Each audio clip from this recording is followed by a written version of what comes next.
Many people nowadays, and well, most likely ever since humanity became conscious, well, humanity has been using this term called duty. See, the point of duty is life doesn't have any duty, it doesn't have any, well, anything necessarily prepared for you. Things will just happen, and well, if they happen, they will happen, and if they don't, they won't. When they happen, they will take into account because you also exist, and well, that's a point.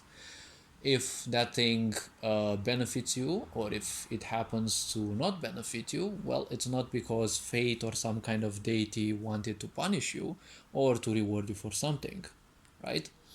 So the point is, duty is nothing else than meaning. And meaning is something we create. Many people say it is my duty to do so. Who told you that? Only you decided that something is your duty. Most likely that meaning you've taken from others, because obviously everything you learn in this world, and learning means acquiring knowledge from external sources. You can learn things from within yourself, but the point is you need a lot of training for that. You need to be extremely introspective for that. Now the point is duty, well, the only important duty is that which is beyond you. If there is something that you are on the pursuit of, and it is to the well-being of not only you but the others, but at the same time it's not to your own detriment as well, well, that is kind of the only duty that one can acquire. Any other duty that only takes you into account is most likely an impulse, right? An impulse is a meaning that stems only from survival, right? Or from being, in that beta state of a slave, right? Because someone tells you that you should do something, in case you lack, self-guidance or guidance from people who want your good, well, someone tells you something, and especially if you're ignorant, you're just going to follow that blindly, right? You must do that, right? So many people say, I must do it, right? But they don't question it, they don't bother doing so.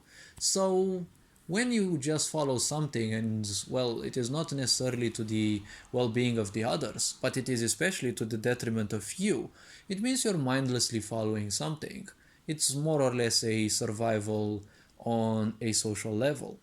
You need to do things to attract the attention of others, to impress others. So it is more or less a social survival aspect, right? It is not a physical survival aspect, because that, well, you would find your duty to take care of your health, even if that means overdoing things, and there are a lot of people who do that, right? But the point is, if it is just something that you follow brainlessly, it is always an impulse, right? And impulses, we all know that they are nothing else but, how to put them, survival mechanisms, okay? And many people end up using such survival mechanisms to their detriment. Because, well, that's basically what an impulse is. Nature created us and it made us function at, an, at a completely unconscious level. The human body apparently was designed by nature to simply be capable of transcending impulses. Whoever does not transcend impulses will live by the way of nature, which means all circumstances in this world will decide your fate, because you will react to everything and you won't take steps into improving your well-being, your own energies and the such. So everything will basically function for you, and you will basically force yourself to comply to the nature's rules, right? It doesn't mean that you should be breaking nature's rules, but the point is, all the impulses that exist within us, they are survival mechanisms. If someone doesn't transcend survival mechanisms, well, they will always suffer. Suffering also wants more suffering, and well, will always lead inevitably to victimization. The point is, what kind of energy you want to attract in life, that is up to you. But the point is, when you suffer a lot, you also want the others to suffer. And aside from this, the point is, when you suffer, you create pains. And pain, you either learn how to transcend it and do your life better, or you will simply constantly end up in a cycle of looking for distractions. You will need distractions to cover your pains, to run away from your pains.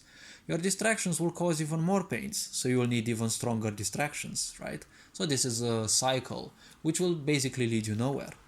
That's the point of cycles. And karma. Karma means a cycle, a circle of vice that one is going through, and well, it means that they won't reach anywhere. Whatever they do, they won't reach anywhere. So, if your duty only leads to your own demise slowly and surely, it is basically nothing else than a karmic impulse, right? And the point of karma is that we all will be karmically drawn to a lot of things, depending on our own ancestral karma, our parental ancestral karma, and, well, so many other factors, what we have acquired, what energies we have invited in our lives, willingly and unwillingly. All this being said, you are appreciated, take care, hopefully this video was introspective enough. Ferencan Bohor signing out.